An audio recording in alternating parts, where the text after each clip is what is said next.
আসসালামু আলাইকুম। পরবর্তীতে নেক্সট ভিডিওতে আমি আবার ফিরে আসলাম শুটকি রান্না। কীভাবে শুটকি রান্না করতে হয় মজাদার করে সেটাই দেখাবো আজকের রেসিপিতে। এই যে প্রথমেই তেলের মধ্যে 2-3টে পেঁয়াজ দিয়ে শুটকিটা ভালো করে ভেজে নেব। তেলের মধ্যে ভালো করে শুটকিটা ভেজে নেওয়ার পরে আমি পেঁয়াজ দিয়ে দিব। এখানে যে মোটামুটি অলরেডি ভাজা হয়ে গেছে। পেঁয়াজ রসুন আমি একটু মোটা মোটা করে কেটে নিয়েছি, পেঁয়াজটা কুচি করে কেটে নিয়েছি, কারণ রসুনটা মোটা মোটা করে একটু আস্তে আস্তে থাকলে শুটকিটা খেতে অনেক মজা লাগে। যেহেতু পেঁয়াজ আর রসুন দিয়ে শুটকিটা রান্না করব, অন্য কোনো সবজি দিব না আর আলুও দিব না।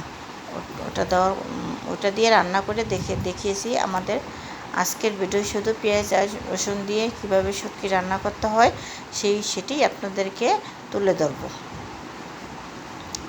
এখানে আমি আলতোভাবে ভালো করে নেড়ে চেড়ে পেস্টটাকে ভালো করে ভেজে নেব। যে পেস্টটা ভেজে অলরেডি 80% হয়ে গেছে।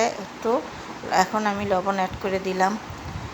তারপরে যে আদা রসুন দিব, লবণ অ্যাড করে যে আদা রসুন আমি একটু হালকা পানি দিয়ে ভিজিয়ে তারপরে যে আদা রসুনটা দিলাম। লবণ দেওয়ার পরে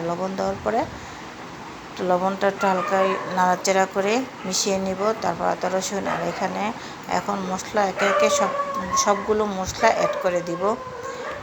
হলুদ, মরিচ, ধনিয়া, জিরা সবগুলো মরিচ একে একে অ্যাড করে দিব।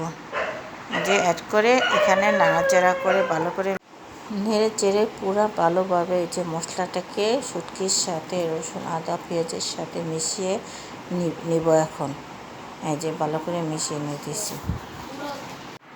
মশলাটাকে ভালোভাবে কষিয়ে নিলে ভালো হয় সব উপকরণে। যে এখন মশলাটাকে অলরেডি আমি নাড়াচাড়া করে ভেজে নিয়েছি। এখন একটু পানি অ্যাড করব।